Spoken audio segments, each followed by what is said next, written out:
Welcome to another episode of the Pelvic Health and Fitness Podcast. Today, we are honored to welcome nutrition and body image coach Jordana Edelstein to the podcast.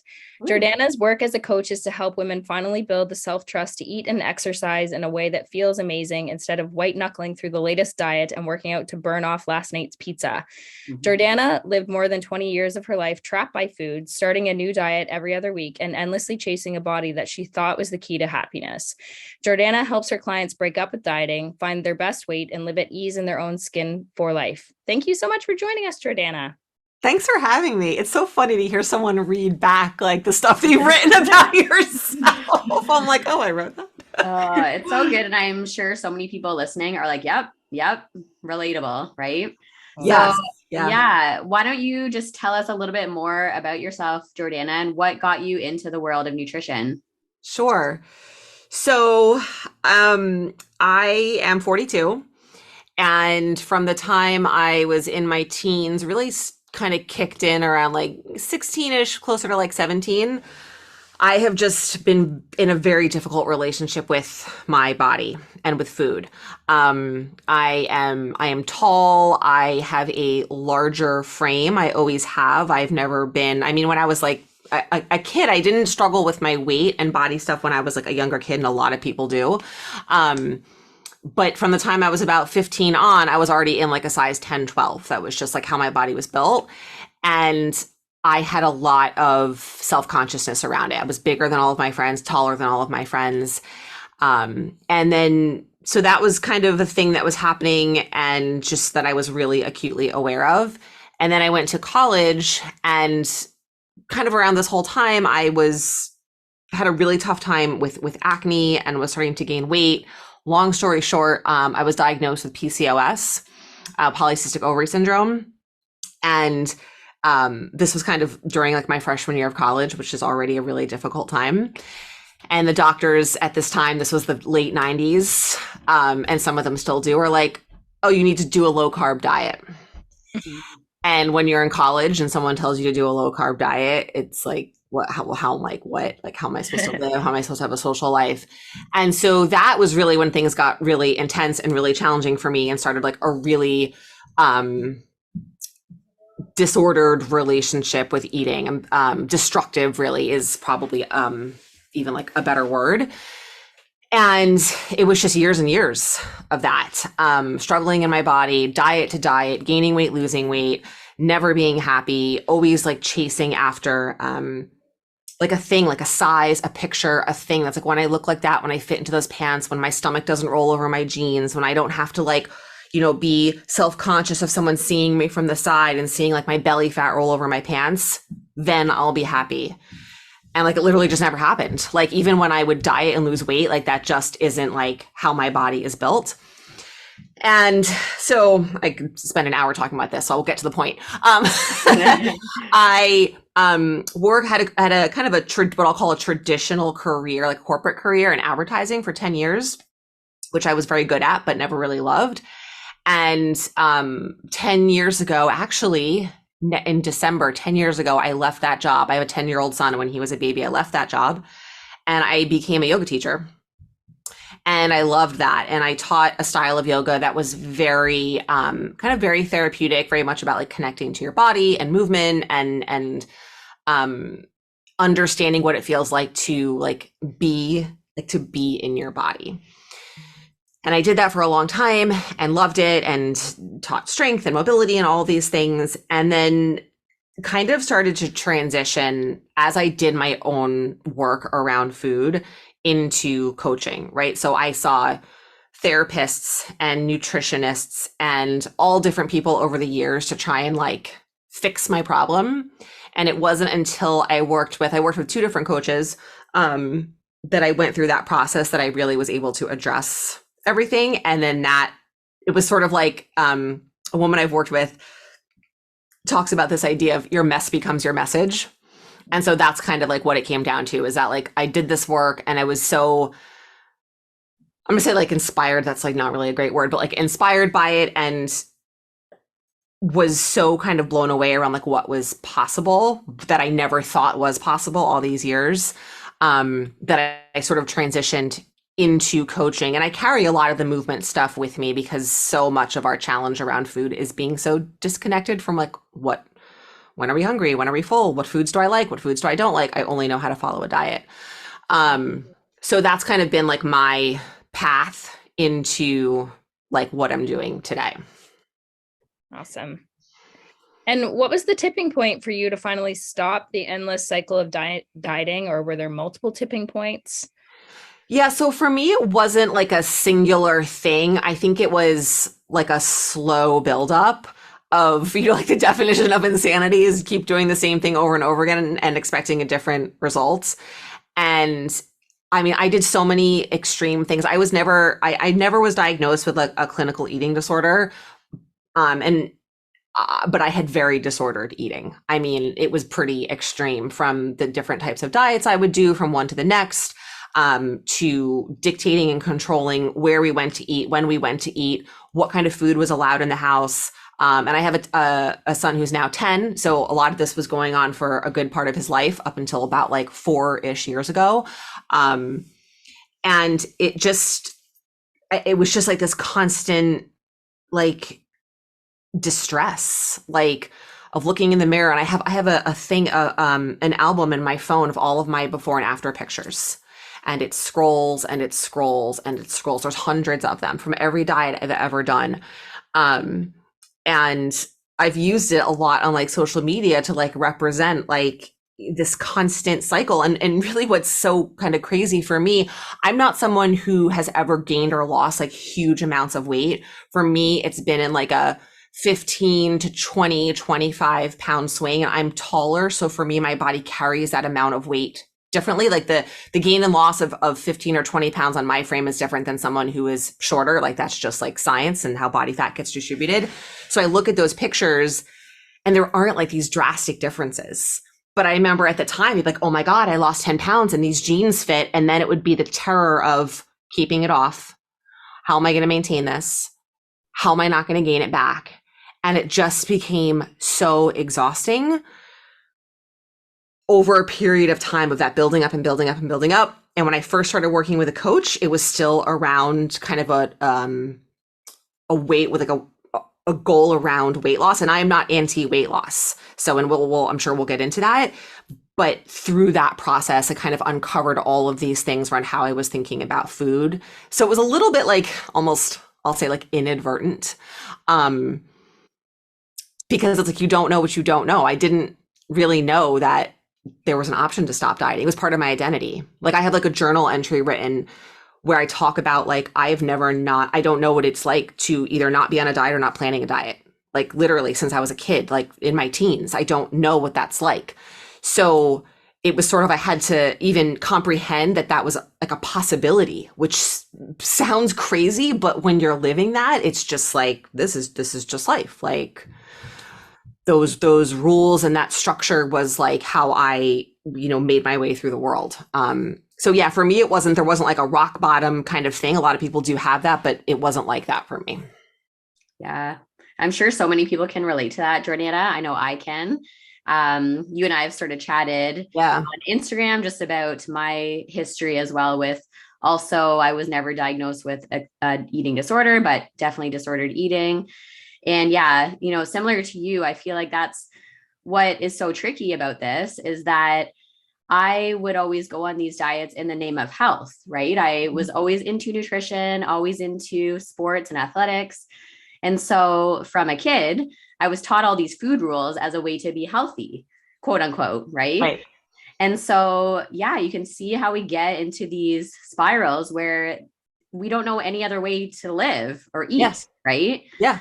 So what do you say to women? So I feel like this, I hit a bit of a rock bottom where I tried a certain diet. It went horribly wrong. I almost ended up in the hospital. That was like my rock bottom. And I was like, what am I doing? Yeah. And so I had that moment. But so from that point on, I'm like, I'm never going on a diet. Like, this is not going to happen. Yeah. But for people like you that maybe don't have that and they just can't picture a life without dieting, because it's like, what do I eat then? Like, what do I follow? What do I do? I know. It's literally. So what do you say to clients like that are in that sort of like, I think I want to be done with this, but I don't know what to do? Yeah. I mean, it's like, it can be like terrifying. And that's why a lot of people, and I completely understand this, like can't ever make that leap because it feels so scary. It's sort of like the devil, like dieting has so many negative outcomes and impacts, yet it's still familiar. And what's familiar is sometimes comfortable, even if it's doing us harm. And that's a lot. Understanding that is a really big part of actually where like change comes from. But kind of like my approach to coaching, what I help people with so that they don't feel like, oh my God, I literally don't know like what the F to eat, is teaching them skills, right? Like skills around what is our food made up of? Like, what is a protein? What is a carb? What is a fat? And what do I need to eat to feel full? In what kind of, ratios and proportions, and how often am I eating? And relearning like, well, how much do I need to eat to feel full? And what does that actually feel like? So a lot of skills around, it's kind of like, I think of it sort of like the what, the why, and the how. What am I eating? Why am I eating? And how am I eating? And building skills around that. And it's a process. So this is where, so intuitive eating is kind of a paradigm and a framework that's become very, very popular. And there are absolutely a lot of people for whom it works. There's also a lot of people for whom it does not work because it is a 180 from being on a diet. And that's a huge, huge change for your nervous system to adapt to, like just like that.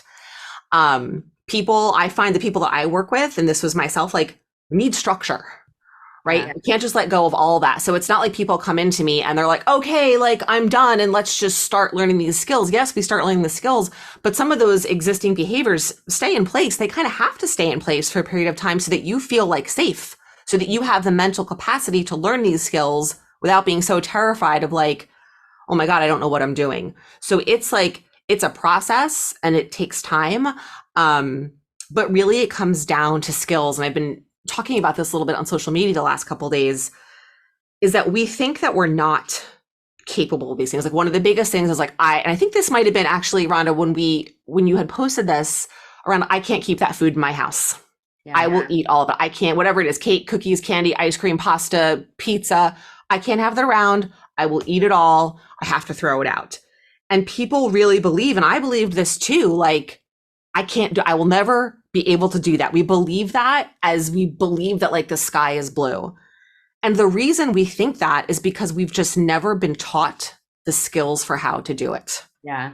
It's really that simple. When you have the skills, you can do it. But it's also that we don't know that those skills exist because all we've ever been taught, to your point, is how to follow rules and how to diet. And we just think that that's what eating is. Like, it's so like, God, when you really think about it, whenever I talk about this, I'm like, oh my God, this is such like a big thing. So that's sort of how I approach it. Like we are looking at skills. We're not drastically changing. We are doing one small change at a time, moving you from where you are to kind of where you want to go. Yeah. I think it's so important that you mentioned just like the nervous system as well too. And just, we talk about tissue all the time as physios and how like you have to train your nervous system from a physical mental health aspect around some of these things, right?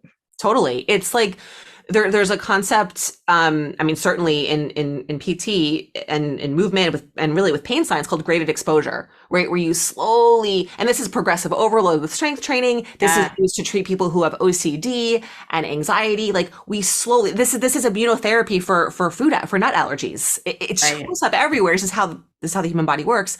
The same thing is true around how you move away from restrictive, rigid dieting to a place where you have like a balance of structure and freedom. You slowly, slowly, slowly expose yourself to these things and these new skills and adapt and learn and build, get comfortable. And then you add a little bit more and a little bit more and a little bit more. That is what worked for me. That's what I find works for the people that I work with. And that's what kind of aligns with like how the human body functions. Just from like a kind of like an evidence-based perspective, that's how I like to approach things. Yeah. For lasting change, right? Exactly. Yeah. I'm not like, I always say like, I'm not here to help you for like the next 30 days. I'm here to help you for the next 30 years. Yeah. Like, yes. I'm looking for long-term changes. you know, you don't need me if you want a quick fix or a 30-day or 60-day thing. Like, yeah.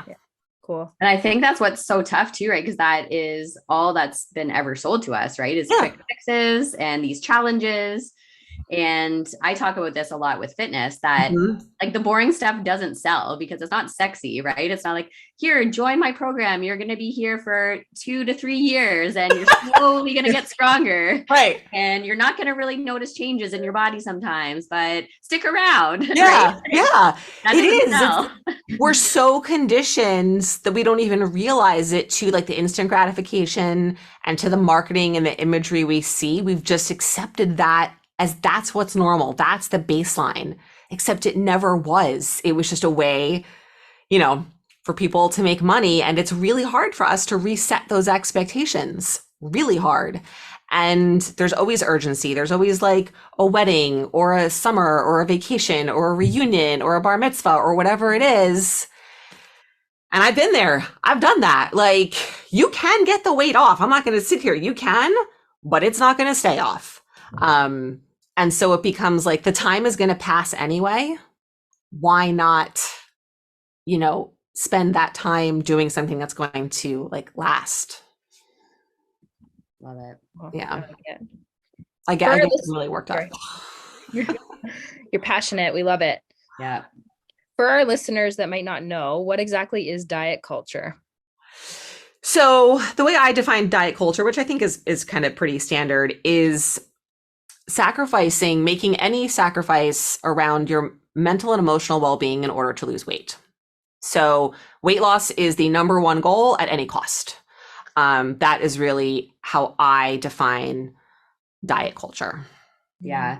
And I feel like I talk about this sometimes too. It's like, what is also your definition of healthy, right? Because we very much tie body size to health. Yep. Which, I myself have admitted I have to break free of that bias, right? Mm-hmm. But if we define, if our goal is to be healthy, is it healthy if we are sacrificing everything in our life to be a certain size, right? Like that, my definition of healthy doesn't include, losing my mental health over becoming a certain body size, right? Yeah, 100%. Health is multidimensional, right? Your physical body is one part of that. There's emotional, mental, spiritual, relational. There's like different frameworks that have different names for these things around, like, deep health, or there's another one that I've learned from another coaching program. But yes, like we are very reductionist in how we view health. We look at someone's body, and if they are in a bigger body, we label them as unhealthy. And if they are in a smaller body, we label them as healthy. Yeah. And it is just, it's so damaging, and it's so not accurate and realistic and true. It's really, really problematic. There are plenty of people in small bodies who are unhealthy, and plenty of people in bigger bodies who are healthy, and vice versa. There's people in bigger bodies who are unhealthy, and there are people in small bodies who are healthy. It goes both ways for everything. But we are much more complex than the size of our body being the thing that we use to define like health. Right. Mm-hmm. Yeah. You brought this up earlier, Jordana, just about, when we go on all these diets, we start to just lose trust in our body, and we don't really know what to listen for anymore. Mm-hmm. So why do you think so many women lose trust in their body? And then how do you go about coaching them to regain that trust again? So I think it goes back to what we were talking about earlier, is that from a very young age, we are told and taught, these are things that are learned, what foods are good, what foods are bad, how much we're allowed to eat of something, that we have to earn dessert by having, you have to have 2 more bites of your dinner if you want dessert. I mean, like that stuff builds up and it accumulates from a very young age. And obviously parents are doing their best. And the idea is that hopefully we create more awareness and education to start to like change some of these, more generational things. But it happens at a young age, and not just obviously at home. It happens like in the media. It happens especially now. I mean, I have a 10-year-old son. So we're like he does not have a phone, but obviously he's exposed to the internet and everything that's out there. And as kids are getting older, there's just so much that's influencing them that they're seeing now on social media that like we collectively, the 3 of us being around the same age, I'm 42, like grew up with it in magazines and like Cosmo and YM and Sassy. And that was difficult, but not to the extent that it is now. So it comes from all these outside factors. We lose trust because we are told and taught to rely on something or someone else to tell us like what to eat. And we just accept that because it's just, we don't know any other way. And then as we get to be adults, and then it gets to be even more complicated around how we feel in our bodies, we're constantly like looking to outsource and looking for someone else to tell us. That's why we're always jumping from like diet to diet. Like the classic thing is like, I'm going to do Weight Watchers again because it worked. I'm going to do a Whole30 again because it worked last time. And the question is like, well, if it worked, you wouldn't have to go back to it. Like when else in life, like would something have worked and then you have to go back to it again? If it worked, it should work forever, right? So, and I think this is so much, I've spent a lot of time thinking about this over the last couple of months. A lot of this is we don't know what we don't know. So I talk a lot about rebuilding self-trust, but I think a lot of people don't realize that they don't trust themselves. Yeah.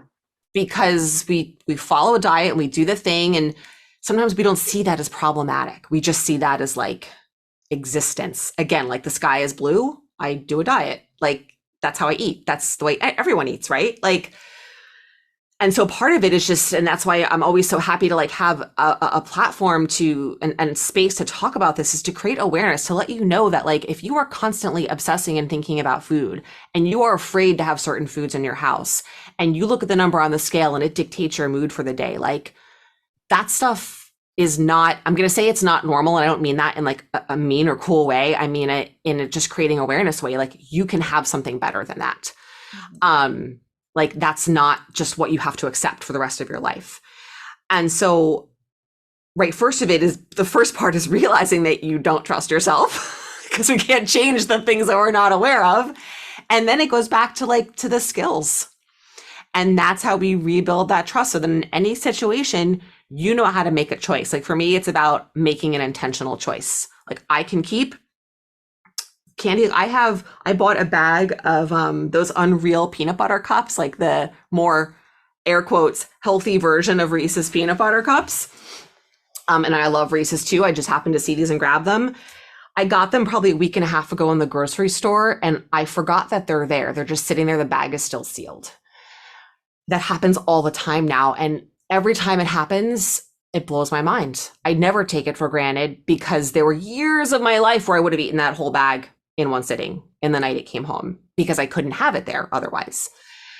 And so, right, like this comes from skills, from practice. It's like learning to play an instrument, right? You have to sit in your room and you have to practice and you get better and better and better.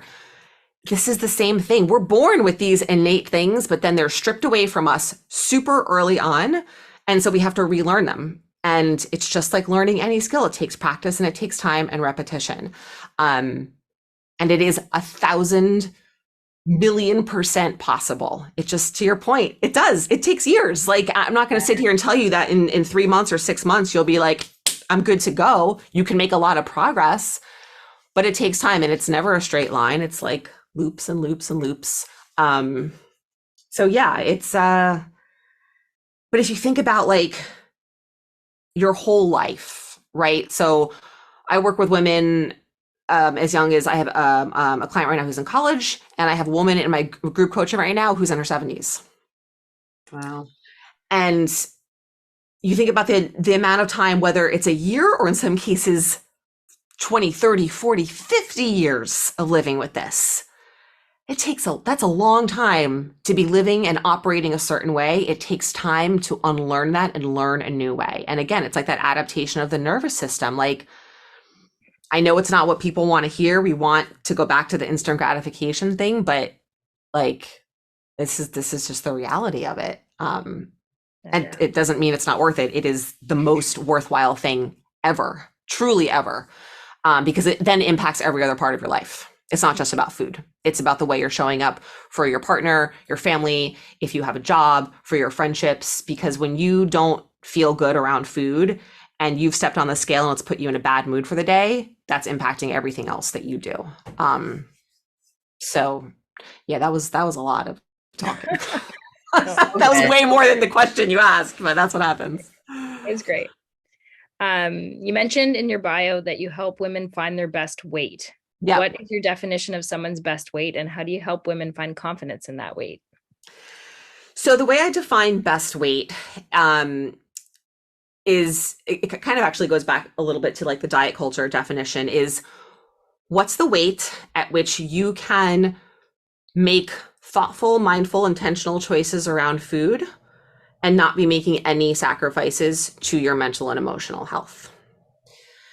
And the thing about your best weight is, for very few people does that line up with your goal weight, because our goal weight almost always gets into that territory of having to sacrifice too much because it's based on some external thing, right? We have a belief that if we weigh a certain amount, look a certain way, fit into a certain size pants, that we will be happy.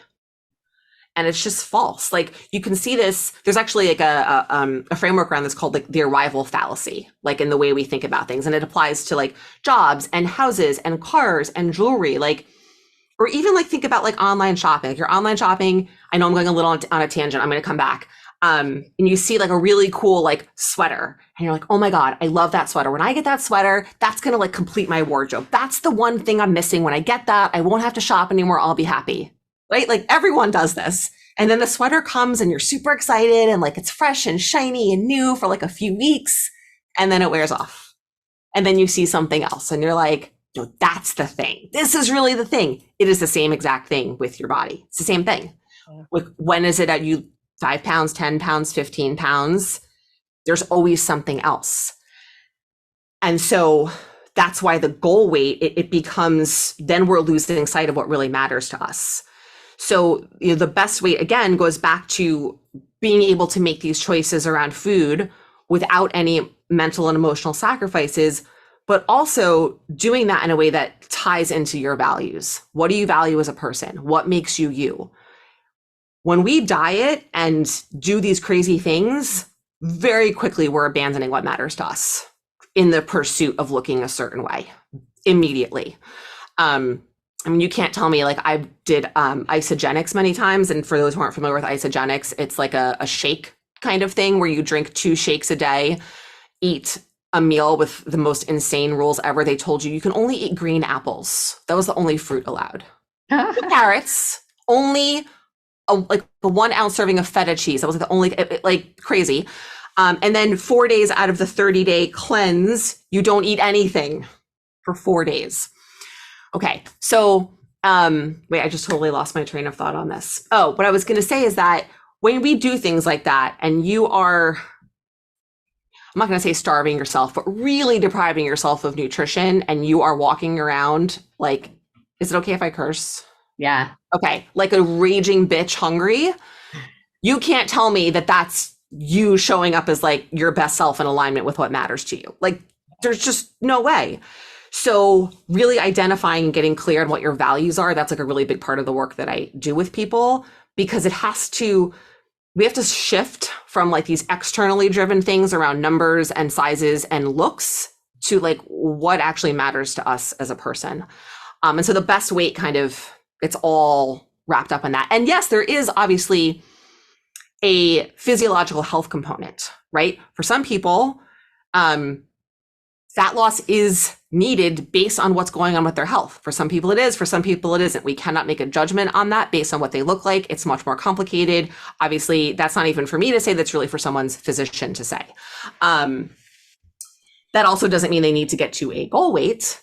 But yeah, so best weight is kind of like a multifactorial thing, but it's really prioritizing your mental and emotional health at like the top of the focus. Yeah, I love that.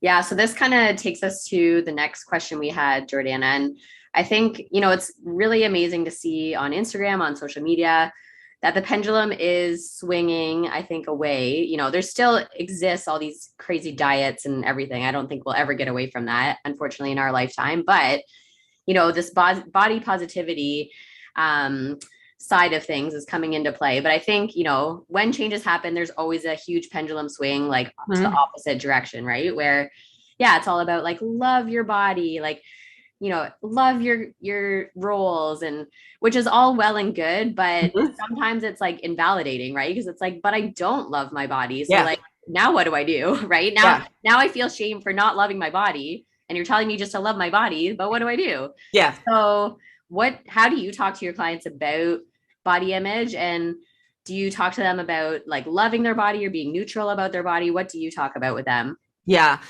So I think it's kind of back to the same idea. If you can't go from like dieting to like being an intuitive eater, you can't go from hating your body to loving your body.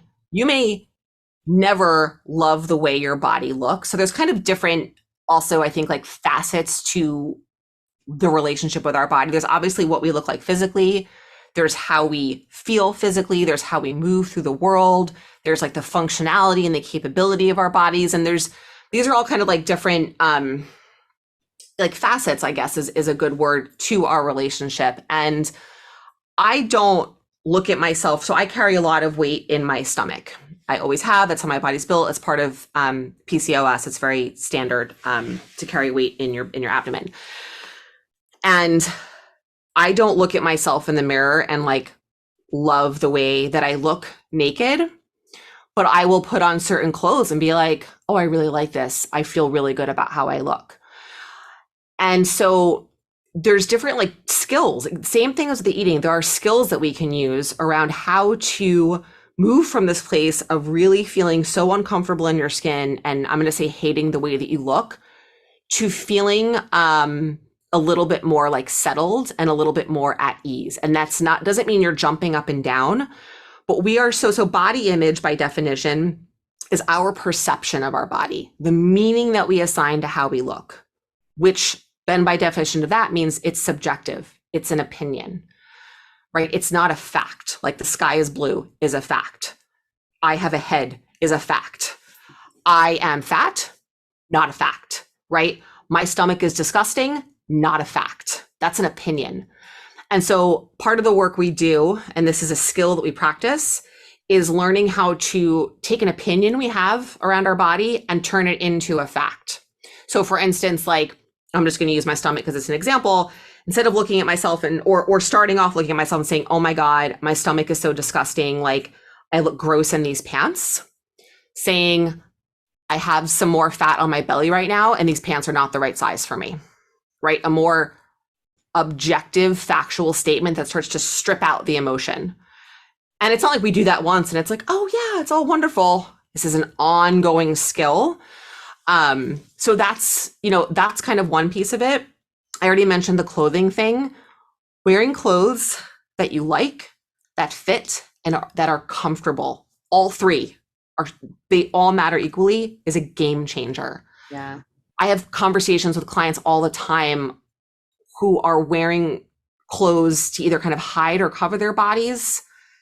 So they might fit and they're comfortable, but they don't really like them, or are wearing clothes that are a little bit too small because that's what's there. And then it's a constant reminder that you're not in a body that maybe you were in at a time when you bought those clothes, right? So clothes are not fitting.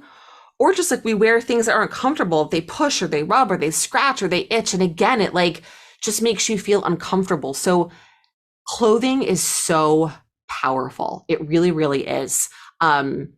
Yes, it's different than like looking at yourself naked. But again, like these are kind of different relationships at different times. So, and then another big thing, which I sort of mentioned, is what is like the functionality of your body? What does it do for you? And like getting into like movement and training and strength training, and what is your body physically capable of? Like sometimes I'll talk about like a state change, like getting out of your head and into your body, right? When we get so wrapped up in those thoughts and they are spiraling, one of my favorite things to do is like, I put on loud music and I like will dance. Like even in my car, I'll do it and I'll just like be like doing the thing. And it feels so good to just get from here down to here. Yeah. And just be reminded of what your body is capable of. And there's a huge spectrum of that, right? I strength train and I go to the gym and I take a tap dance class and I love to dance. I also walk. That's like my main form of movement. I mean, it could be anything. It could be going for a walk. It could be going outside and like feeling like the air on your body and like smelling like a flower or essential oil, something that brings you back into the physical senses of your body is just is a really powerful kind of in the moment tool. And then also just noticing and really finding something in your life, a movement based thing where you can just start to appreciate more what your body does for you, because we just take it for granted. We just think of our body as something that needs to look a certain way. Yeah. And it's like, oh my God. I mean, we don't think about anything else. I mean, the human body is for me like the most fascinating thing ever. And it's so complex and amazing and wonderful that we just take it for granted. And it's really, it's like, it's so sad what we do to our bodies, what we put them through, and yet how resilient they are. And they're like, they're not going to shut me down. Like, I will keep going. So yeah, I mean, body image is a very complex, complicated thing, and it is inextricably linked to food, because we go on a diet because we don't like how we look, right? And the thing about that is, the reason that's a mismatch is because body image is about, like I mentioned, how we think about and the meaning we assign to our bodies, and a diet is changing what you eat. And like how you think about your body and what you eat, like there's just like a mismatch. It's like, you know, sometimes I'll use the analogy of like drinking water when you're tired. Like that's never gonna work. You can do it. It might wake you up for a little bit, just like going on a diet might make you think that you're feeling better in your body, but it's not a long-term solution. There's like a mismatch there. So yeah, that's kind of sort of my approach to working with body image. Do you find this with clients? I mean, I work a lot, as does Rhonda, with the postpartum population. And so especially in that first like few weeks to maybe even up to a year, and their body image and their whole identity is flipped on their heads. We've probably all been there. Yeah. I always find it a little bit of a challenging conversation. You know, bellies always come up. Is my belly always going to look like this? I actually had someone ask me today if their breasts would always look like that. And it's always a little bit of a, you know, I'm trying to be realistic about like tissue healing, but then trying to get them to be like, you know, your body did this amazing thing without dismissing how they're feeling. And it's such a tough line to it walk is with someone. Yeah. It's always like a both and, you know, helping people feel seen and heard and validating that fear of, is my body always going to look like this? Is it ever going to go back? Am I ever, that's a fear. And like, that's coming up in your nervous system. And obviously the reality, you know, is that we don't know, right? I mean, you never know what the outcome is going to be, honestly, of anything. Like that's kind of like a big, like existential conversation, but around strength training, around weight loss, like that's why finding a way and taking action, again, that comes back to your values, that feels good, that's enjoyable. That's what we need to do, because that's the only thing we can control. We can't control the outcome. So, and then at least you feel like you are in control of something, right? You might not be able to be in control of like, what's going to happen to my belly after I have a baby? What's going to happen to my boobs? But I can control how I move my body. I can control how I think about food and the types of foods I want to be eating and what feels good. It's tough. Like it's,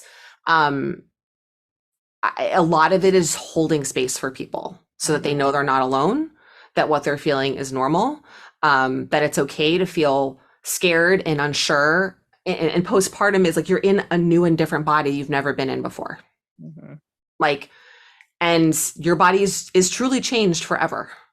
And it's, you know, I mean, you guys, this is what you specialize in. So, it's a traumatic experience in some ways in terms of what you go through physically. And then you have to like relearn how to exist in that body. Yeah. And this is what happens also when people like gain weight. They're in a body that they may not be comfortable in, that they don't know, that's unfamiliar. And it's like, well, how do I exist in this body?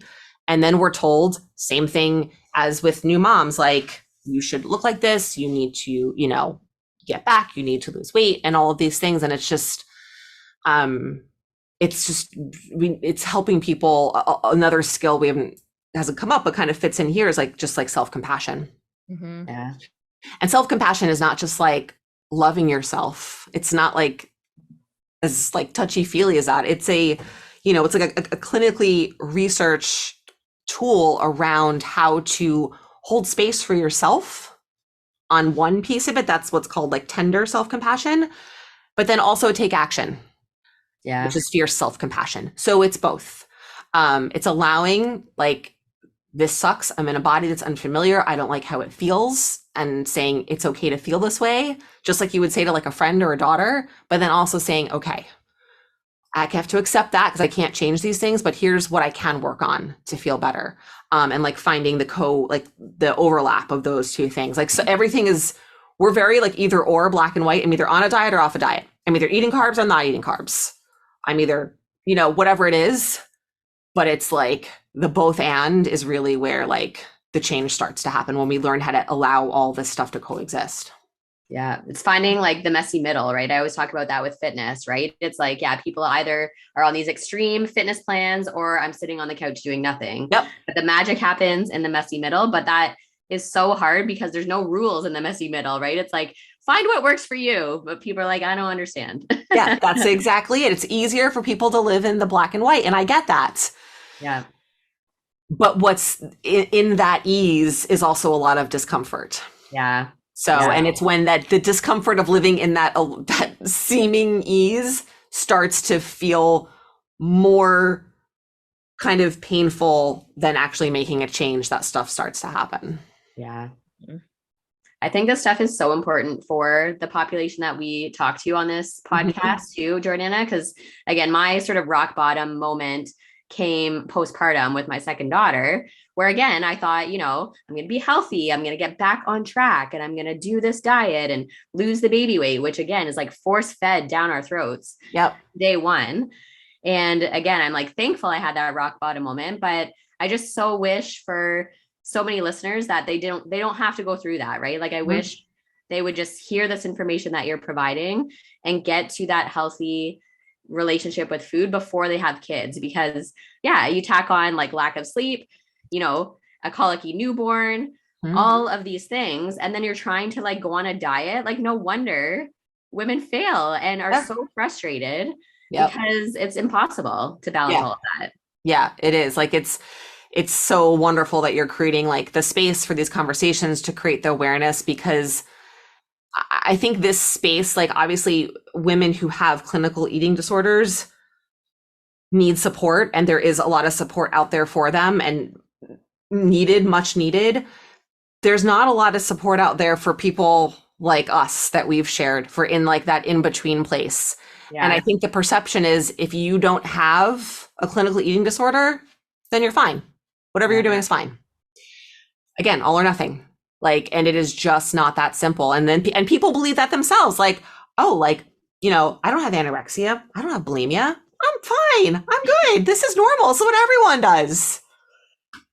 They don't know. People don't know what they don't know. I'd be like, does everyone think this? Like, does everyone get this stressed out when they go out to eat? Does everyone like really want to get a burger, but forces himself to get a salad instead? Like, I'm like, I gotta be the only one. People listening, you are not the only one. No. Far from it. It's just creating awareness around this is like the single most important like thing that there is for me, at least. And I know for you guys too. So good. Absolutely. Is there anything else you'd love to leave our listeners with? It's so funny when you'd ask me about this, I wrote down a couple things that I did want to share, and really it's around, and we already kind of talked about this, taking away the urgency and giving yourself the time and the space to do this, and knowing that a day, a week, a month, 6 months are going to pass by and you're going to be like, is this working? Like nothing's happening. I haven't lost weight. I'm wearing the same clothes. I'm still stressed out by the candy in the cabinet. That is normal. It takes a long time for this stuff to build up and to change. That's not to say that you can't or won't feel any differences in a month or 6 months. But to just keep going. You cannot fail if you keep going. And that's not to say that failure is bad, because we learn a lot from failure. But if you stop, then it's like, then the change won't happen. And so I know how hard it is. And I still, and it, kind of the corollary to this is that this work never ends. There's no like, oh, I checked all the boxes, I figured it out, I don't have to think about it anymore. Like you took algebra in high school and like took the test and took the final exam and it's done. There's no final exam. Yeah. Like, I still have to do this work every day. It gets easier over time. It's a skill. The more you practice the skills, the better you get, the less effort it takes to do the skill. This is just like any other skill, but I still have to do it. I still have to show up. I still have to think. I still have to pay attention. It will take a lot of effort at first. It will take less effort as you go, and just to keep going, because to have the autonomy to make your own choices and to do it in a way that like makes you really feel like you, not like a lesser, smaller version of yourself, is just like the greatest gift. I know that sounds cheesy, but it is like a freedom that will literally like change your life. Oh, so good. I can attest to that too. I should do an episode, Dayna, about sort of breaking up and ditching diet culture, because that's, yeah, it's so freeing. Like you and I talked on Instagram, Jordana, where like I feel like for the longest time, food controlled me for sure. And I didn't, until you're out of it, you don't really see how much it did control you. Right. That's right. And now that I'm out of it, yeah, it's like, it's so freeing. And I just want that for everybody. Yeah, that's exactly right. It's like, again, like, it's like you don't know what you don't know. And that's why us having these conversations helps you know, because then you relate and you're like, oh, that's me. I see myself. I hear they're talking about someone like me. I've done those things. And then you realize like, oh, I'm not alone. There is another way. And it's just so important. It just comes down to autonomy, to make choices, like to be able to decide what you want to do and why you want to do it. Right. Like I mentioned this before, like some of my clients have weight loss goals and some of them don't. It's all about your why, right? If someone comes to me and is like, I want to lose weight because I'm going to be happier when I lose 10 pounds, we really dig into that before we even start to address weight loss. I have a client right now, and I know we need to wrap up, but just like a quick anecdotal thing. I have a client right now, we've been working together for 6 months, and she wanted to walk away from dieting. She'd been tormented by this for her whole life. At the same time, she had also recently gained some belly fat. She has a history of type 2 diabetes in her family. We spent 6 months working on her relationship with food. And a couple of weeks ago, she got to the point where she was like, I look at myself in the mirror now in clothes and I feel good about what I see. And I'm like, well, that's a pretty good place to then look at weight loss from, because then her happiness is not contingent on that.